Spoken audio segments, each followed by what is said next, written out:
Okay, so while we're holding off in Europe, let's jump back to the United States quickly because, as we know, as we've talked about before, elections, wars do not stop because of presidential elections, and vice versa. Presidential elections don't stop because of wars or economic crises either. So 1944 was no different than the previous conflicts and economic crises we've had in our country. So in 1944, the Democrats are meeting again in Chicago. That became a common piece here. Roosevelt did not face any opposition, so he was renominated again since he already had broken the second term voodoo. There was no problem in him violating the third term taboo, and he gets renominated for the vice presidential piece. The vice president was Henry Wallace, but Harry Wallace was a little too liberal for some of the Democratic Party, so the decision was made to replace him. The more conservative branch of the Democratic Party was a little bit upset because he was a little bit more pro-union and pro-civil rights. One of the people that was a potential for the vice presidential position was a senator by the name of James Burns. Truman offered to nominate James Burns in exchange for the fundraising help that James Burns provided to Truman. Burns, though, was an avowed segregationalist, which would then have made it harder for Roosevelt to promote American principles to the world at the end of the war. So because of Burns's positions on the segregation of the different races, it's hard then to argue that we're trying to achieve a just and lasting peace after the war, both abroad and at home. If there were concerns about Roosevelt's health, Roosevelt's starting to get older in 44. If there were concerns about his health, Burns would have been a much better choice. No one bothered to tell Vice President Wallace that Roosevelt decided to replace him. And even when the convention started, Roosevelt remained distanced from the discussions, barely leaving the decisions to others, which meant that Harry Truman became the nominee for the vice president. So it's going to become the Roosevelt-Truman ticket in 1944.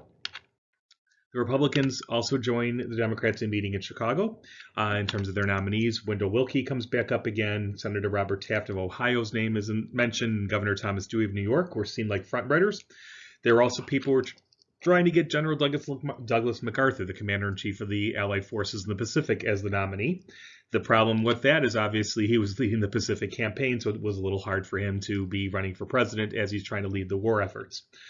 Despite all these efforts of other people who were forerunners, out of the pack is a gentleman by the name of, obviously becomes Thomas Dewey becomes the nominee for president, and Governor John Bricker of Ohio is chosen as the vice presidential candidate. So those are the two, the president and the vice presidential candidates for the Republican.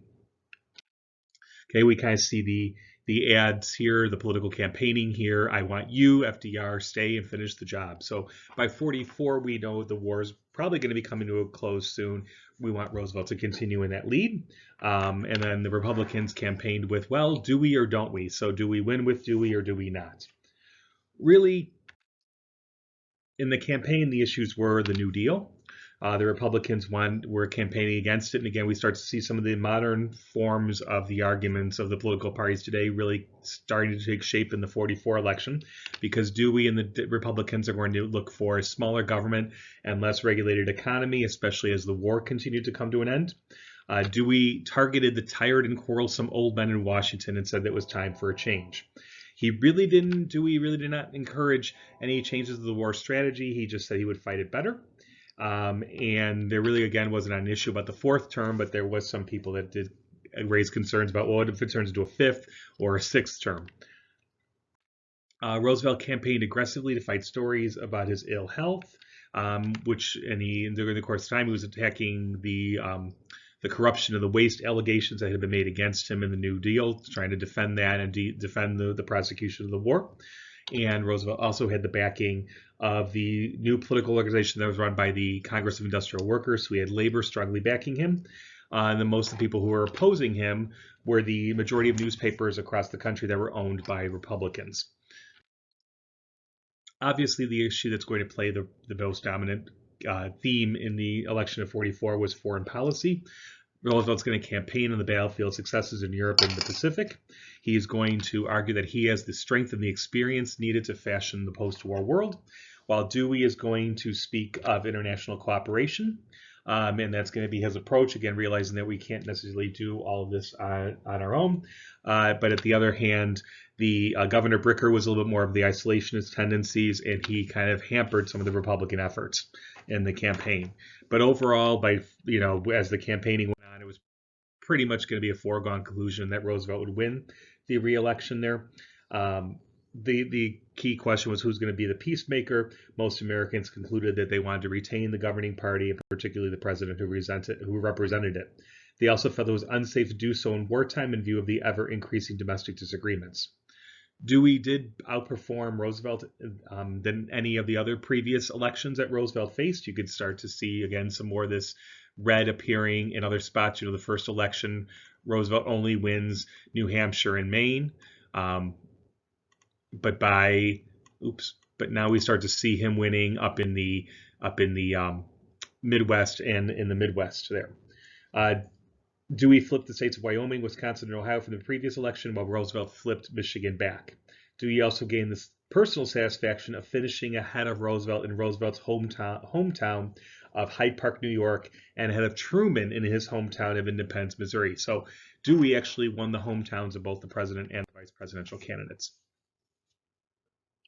Looking ahead back to Europe there, in December of 1944, Hitler ordered another attack against the American forces in the Ardennes forest. This becomes known as the Battle of the Bulge, and the target is going to be the Belgian city of Antwerp. So Antwerp had fallen to the Allies in September. Hitler is going to retarget Antwerp again because that's a key city for supplying the Allied operations. The drive was stopped after 10 days by the 101st Airborne Division that held firm at Bastogne. The commander of that, the brigadier general, was named by the name of A.C. McAuliffe, and the Germans had been calling on him to surrender, and his simple response was nuts. So we can see on this slide here just that Battle of the Bulge. So the Germans do get in here, and they try to get in, and they push out this region here and circle the troops at Bastogne, but the Americans hold off until they can get the counteroffensive and push them back.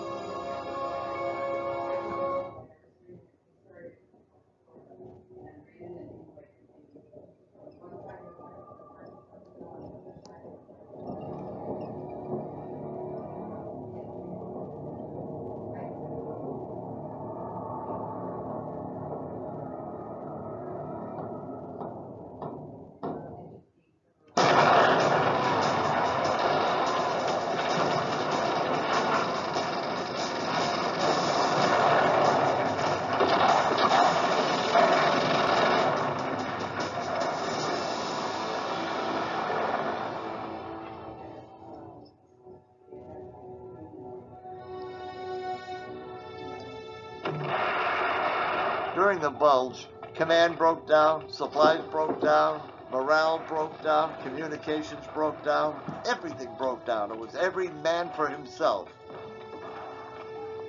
We were inadequately clothed.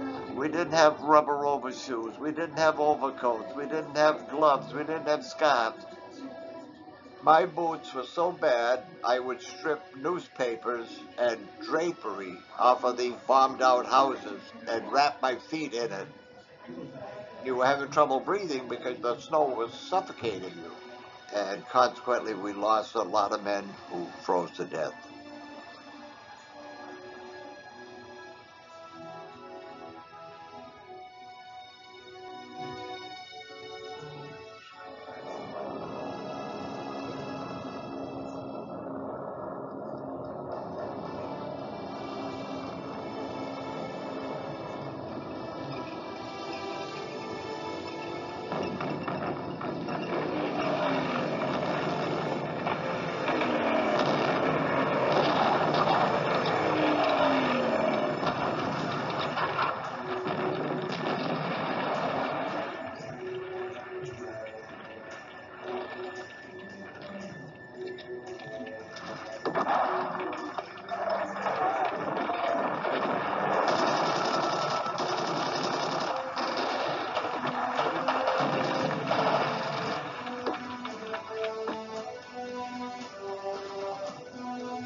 So that was a little bit about the Battle of the Bulge there, just helping you to kind of put that in context. So let's talk about the significance of that battle. So overall, the Allies were able to hold the line and were able to finally start their final push into Germany in February. The battle was a major German loss for them. The last of the German reserves were gone, the Luftwaffe was decimated, and their troops were pushed back. Churchill, as a response to the Bulge request of the Soviets, had some help. And this is kind of, it's interesting watching the dynamic of the Soviets always saying, help us, help us, help us. And finally, they did in 44, the Allies did, the Western powers did. And here's kind of the opposite effect here. Churchill's asking for Stalin's help. And so Stalin was able to launch a major offensive in the east at the same time, again, to pull German troops away. African Americans participated in integrated units with the shortages because of the Battle of the Bulge. And this is then going to lead in turn to the fully integrated army after the Second World War. So again, we talked about the role that African Americans had in the Second World War, and they were fighting in segregated units. Because of the demands of the Battle of the Bulge, we had to integrate them, and that's going to lay the groundwork then for further integration of our armed forces once the war comes to a close. Once the Battle of the Bulge is complete, then the American and the British forces are going to target now German heartland, and they're going to go after the major industrial cities, if so before. So February 13th through the 15th, they're going to launch a major bombing raid on the city of Dresden in Germany. It was a key transportation hub for both the rail and the roads. Its destruction would stop movement of goods and people across the German landscape, so it would help to block the movement of troops from one side of the front to the other in the war. The intention was obviously to scare the civilians, who would then push for the surrender of their government during the course of the battle. And by the end of the runs of the Battle of Dresden, there were 800 bombers had dropped over 27,000 tons of bombs on the city. So that's a huge amount of ammunition dropped on the city during the course of the day, course of the weekend or weeks. What had happened was there was a firestorm that got created that sucked in the oxygen and debris in the people. The initial death toll was estimated to be between 150 to 200,000, but after further investigations, that was revised to reflect a 22,700 to 25,000 people loss rather than the large numbers it did. But it did devastate the city of Dresden overall. And we see that image there. You just see the city is just bombed and burned out. This is the view of the town hall from the Bonita structure, which is the allegory of goodwill. So it's kind of interesting that this statue that's standing over the town hall for goodwill is standing over a city that's been utterly and completely firebombed and destroyed. You can see just again more firebombing, the victims in the roads there as they're being in mass graves, and a street level view of just the destruction that took place. You can see, the windows on the right-hand side that are just blown out, the debris that's laying in the streets. The whole city was just utterly and completely devastated. Germany and their access to the west was gradually reduced by the Allies when they closed the Rhine River in March. The Rhine River is the major western river in Germany. The Germans did put up some stiff resistance to that, and they lost about 400,000 troops in that resistance. So again, it's just that grinding death wheel that's taking place in Europe. And the German forces are just there forcing them into it. Another 1.3 million of the German troops were captured as prisoners of war during the course of that time as well. Once the Allies crossed the Rhine, they then began to fan out. The British moved northeast toward Denmark and the Baltic Sea, and on May 2nd, they captured Wismar in the Baltic just before the Soviets did. So Wismar is, I'm not exactly sure where that is, but it's on the Baltic Sea, and they captured just before the Soviets did. The U.S. moved southward as part of a pincer movement to encircle Germany, while the Soviets came from the east, capturing Vienna, Austria in April. So here's, again, just a map illustrating that move. So you see the British and the Canadian forces are up here in the northern part of the map, while the Americans are coming from the south. And again, it's just to encircle these German troops that are centered around like Dusseldorf, Essen, Dortmund, to try and capture them and create that pocket of resistance, or to crush that pocket of German resistance during the war. By April 12th, General Eisenhower's forces reached the Elbe River, which was just 50 miles away from Berlin. And then the Allies, the British and the American forces stopped, because the deal between the big three leaders, the deal between Churchill, Stalin, and Roosevelt was that the Soviets would be allowed to take the German capital of Berlin, because the Germans had done the most damage to the Soviets. That was the agreement, is that the Soviet Union would be able to capture Berlin itself. So as the Soviets were approaching from the east, places and leaders in the places like Czechoslovakia asked for American or British troops to come in to prevent communist domination after the war. So they knew that was going to be happening. If the communists came in, it was going to be tough for them to be free and independent. They were begging the British and the American troops to make their way east. Although, again, we had these agreements. We'll talk more about the post-war agreements in a little bit. May 15th, the British liberated Bergen-Belsen, one of the concentration camps, and on April 19th, the Americans liberated Dachau, another one of the concentration camps.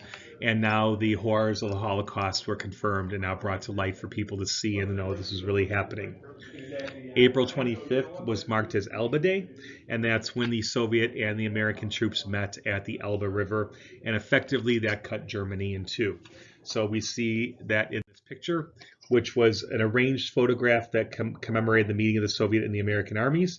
The American soldiers on the left-hand side, his name was Second Lieutenant William Robertson, and then on the right is Lieutenant Alexander Shivashko of the Red Army. They stood face to face one another with their hands clasped and armed around each other's shoulders. In the background are two flags and a poster, one of them being the American flag and one being the Soviet flag. And on the back you see just over Silviashko's shoulder, east meets west. So again, recapturing the fact that we were able to finally unite the two armies and cut Germany in half.